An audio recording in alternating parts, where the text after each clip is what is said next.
Yo mga idol, kamusta? Sports Talk PH nga pala. Ang pahayag ni Pacquiao at Spence, pag-usapan natin yan mga idol.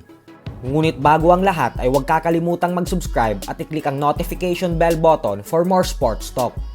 So sa inilabas na balita nga po kahapon ng lihitimong international sports media website na Seconds Out, ay sinabi nitong nakausap daw nila ang ating pambansang kamauman ni Pacquiao, kung saan bagamat halos 4 na taon na ang nakakalipas magmula ng huling beses lumaban si Pacman sa professional boxing, at sa kasamaang palad ay natalo ito sa kamay ng former WBA welterweight world champion Yordenis Ugas, ay sinabi daw mismo sa kanila ni Pacquiao na handa daw siyang sumampa ulit sa ibabaw ng lona upang labanan ang current undefeated WBA lightweight world champion Gervonta Tank Davis.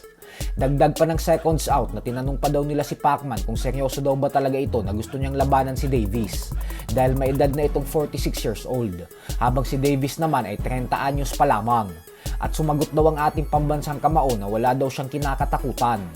Pero ganun pa man nga po ay sa kabila ng balitang ito ay malabo pa din po na magtuos ang dalawa, dahil tandaan po natin na magiging abala na si Pacquiao para sa kanyang kampanya sa 2025 senatorial elections.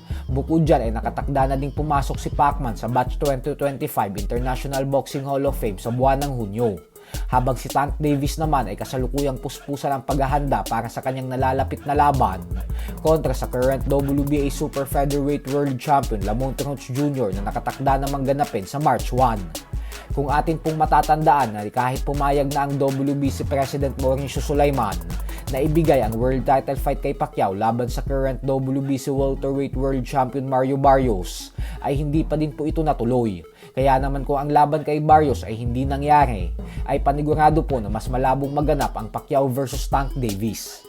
Sa kabilang banda naman mga idol ay bagamat nga po nalasap ng former welterweight king Errol Spence Jr. ang bukod tanging nag-iisa niyang talo sa kamay ng undefeated 2-division undisputed world champion Terence Crawford, ay maliwanag nga po na wala talaga itong sama ng loob kay Crawford.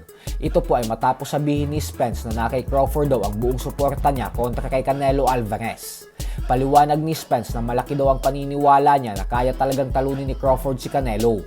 Madaming fans daw nagsasabi na hindi uubra ang lakas ng kamao ni Crawford sa fighter na katulad kay Canelo. Pero matapos niya daw matikman ang bagsik ng kamao ni Crawford, ay masasabi niya daw talaga na may kakayahan itong magpabagsak ng fighter sa kahit anong dibisyon. Dagdag pa ni Spence na hindi naman daw sa sinasabi niya na sigurado nang mananalo si Crawford kay Canelo. Sadyang may palaglang daw talaga ito kontra sa Mexican superstar kung ang performance na ipagpakita nito ay katulad sa performance na ipinamalas nito noong magtuos sila. So hanggang dito na lang po muna tayo mga idol.